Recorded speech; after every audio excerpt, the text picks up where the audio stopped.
So it's my daughter's birthday tomorrow.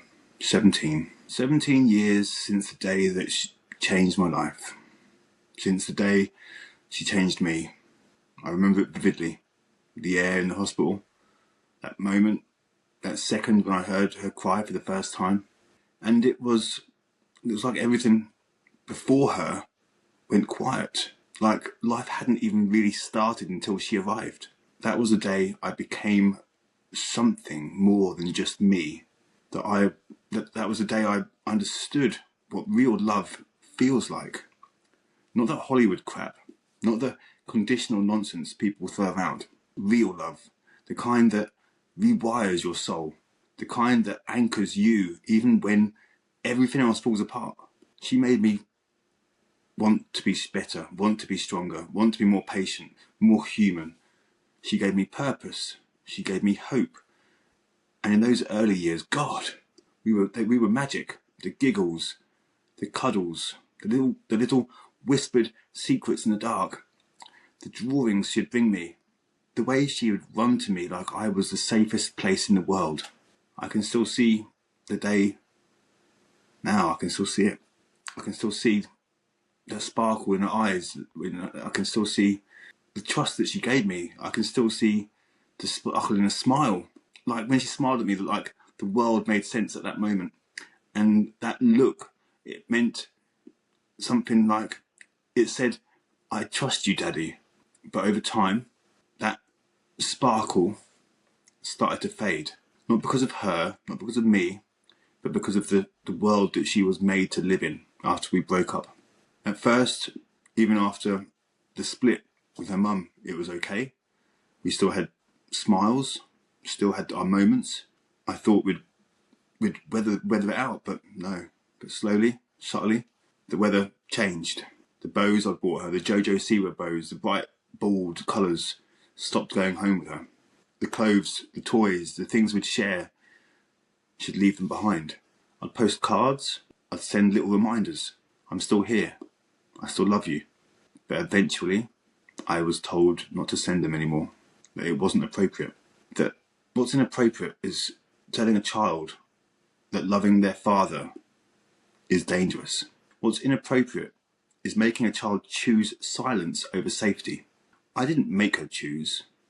I never wanted her to choose. I made it easy for her.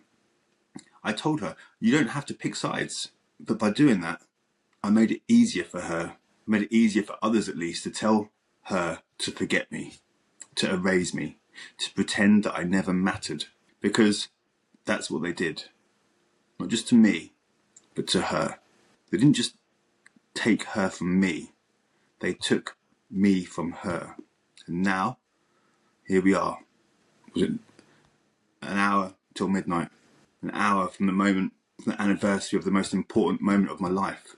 She went out tonight, 17 years old, out with her mates, living her life. And I want her to live her life. I want her to be free. I want her to laugh, and I want her to feel alive. But she'll never understand, at least not yet, what it feels like to be the dad left in the shadows.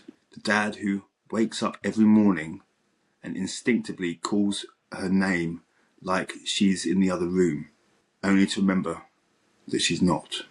And you have to pull yourself together. You have to breathe it in and carry on.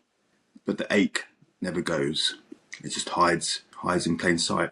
Sometimes I wonder if she knows I'm alive still. When I was in the hospital, she didn't visit. It's not because she didn't want to, but because she was not allowed to.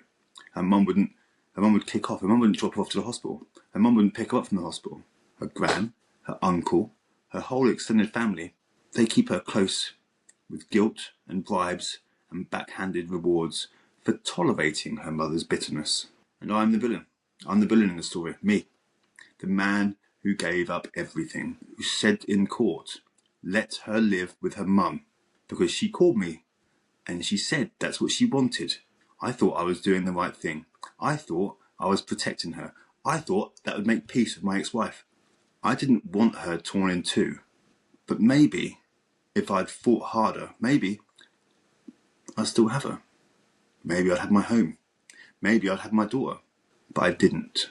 I chose peace and lost her anyway. Now I live with that every day. But here's the truth. I don't regret the love. I don't regret the pain, because it tells me I'm still alive.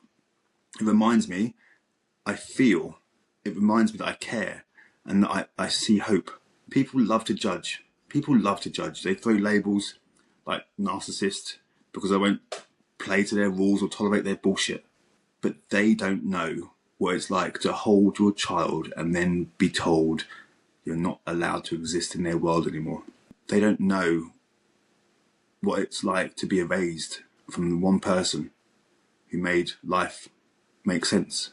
They don't know what it's like to be me. One day, maybe she'll understand. Maybe she'll look back and realise it wasn't me who let go. Maybe one day we'll spend another birthday together again, or a Christmas, or a random Tuesday where we just are together, where there's no fear, no shame, no pretending, just a dad and a daughter who've been through hell and still found their way back to love. Because that love, it never left. It was just made invisible out of fear, out of control, out of lies. I trust her. She's the only person I trust. And the cruel irony is, she's the one person who isn't allowed to trust me back.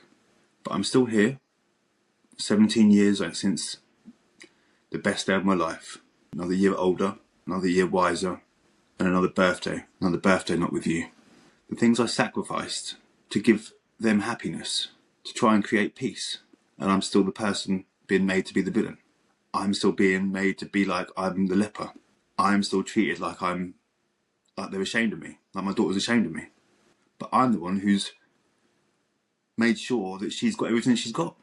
I'm the one who made sure that they stay in the house. They stayed in the house. I could have been difficult and said, sell up, give me my share of what I'm owed. But I didn't. As long as my daughter stayed in the same school and has as much normal as she could have. The person that didn't create the normal, the person that wants to make the fire and the fury, she's the one that gets all the benefits. Now, I'm not bitter towards my ex-wife. I'm not. I don't understand it. I don't understand. I wish I did. I wish I could. I wish I knew what do I have to give her to make her be okay? But then there's nothing. Because her family know that. Her family know that. They pay Lila to fucking put up with her. They pay Lila to stay away from me. To keep her mum happy. Rather than tell her mum that her mum is wrong. So they placate that shit. And that's the problem. That is the problem. I've sacrificed so much. Not with the expectation of return, but with maybe an expectation of just be peaceful. I'm not asking to be your best friend. I'm not asking to be my ex-wife's best friend. I'm asking just to show a little bit of respect for her daughter. To stop making her daughter feel bad for looking like me, for having my personality, for having my sense of humour, for dressing like me, for liking the same music as me. And you know what? Of it all, she's 17 tomorrow. I've spent less than half of her life with her having quality time. Yet the influence that I've had over her is immense. Maybe that's what upsets her mum.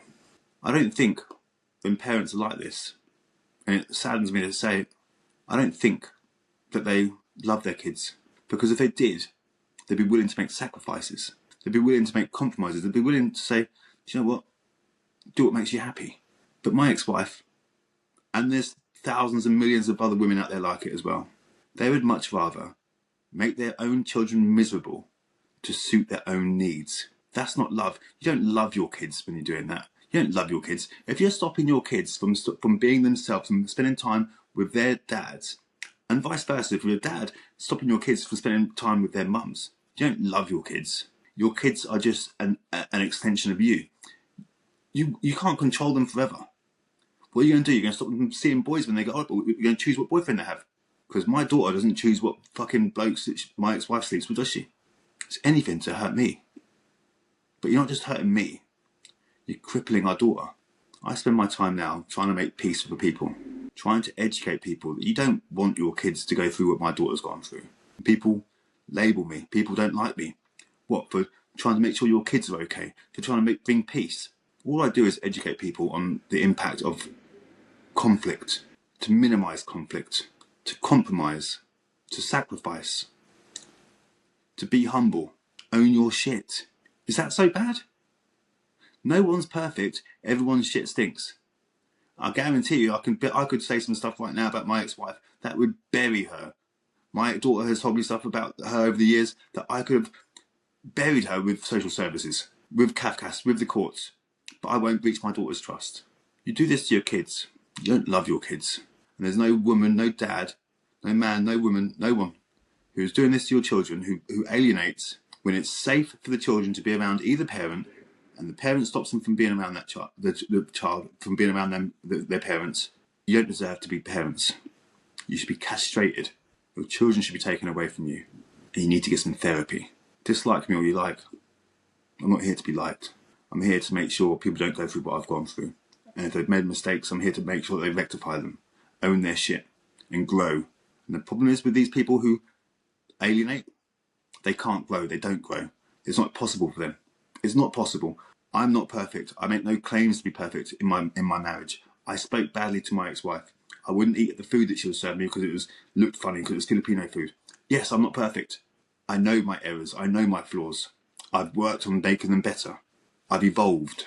I'm not the same person today as I was 10 years ago. I'm not the same person I was 15 years ago. But you bitter, twisted people, you're still the same. You're living in the past. You're living in the past, and we don't live there anymore. And you need to get some help. Seriously, stop damaging your kids. Because you're damaging your kids, and you're doing more damage to your kids than what you could even ever accuse the non-resident parent of doing. And whether you're a man or woman, whether you're mum or dad, it's not a gender thing, it's a behaviour thing. It just so happens that it happens to men more than it does to women. Happy birthday, Lila. Although I'm not with you, I'm always with you. And I'll never not be with you. And I can't move on because I know that if anything bad ever happened to me, you would then realise what you've lost. You'd probably pull out your mum, and I wouldn't be there around to put you back together again, because that's what I keep doing, even though she would never do the same for me. Happy birthday. Hopefully, maybe the 18th birthday we can do something. To every person who's been alienated, you've got to stay strong. You've got to remain consistent, even when it feels like you're talking to a brick wall. Even when you love your kids so much, and you know that they don't love you the same way back, because they've not been able to. Because you know what love felt like when they were able to.